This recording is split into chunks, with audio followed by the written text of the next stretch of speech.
one of the biggest lessons I learned coming into 2026 was that people's narrative is based around their comprehension level.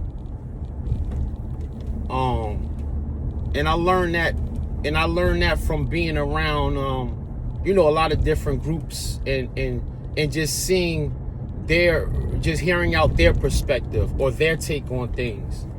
And you realize if you don't take full control of your own narrative,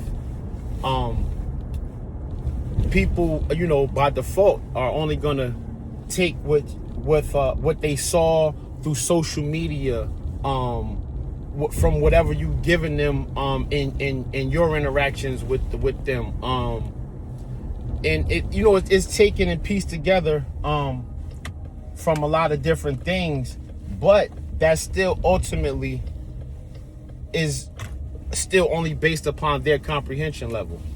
So if they're not able to understand or see past a certain level that you've risen to, then it's fair to say that they probably won't really understand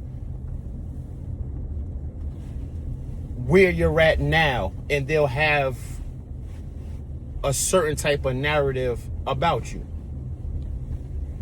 So nowadays, 2026, you have to take control of your own narrative. If you don't take control of your own narrative, the world will have a narrative for you, and that narrative may not necessarily be conducive to whatever you're trying to accomplish or whatever you have going on, or to the new you that you're trying to present to people.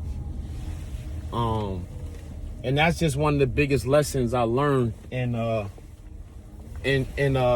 coming into 2026. It's kind of like about narrative, and it's just whatever. If you're not giving them something to, as we quote unquote say, something to run with, or giving them a detailed account on how your life is going or what's going on in your life that they could fully understand, then you just have to understand that people are going to have their own narrative about you. So that's what I want to focus on. I want to speak to that. I want to speak to the different narratives out there, whether they're personal, whether they're about us as a people,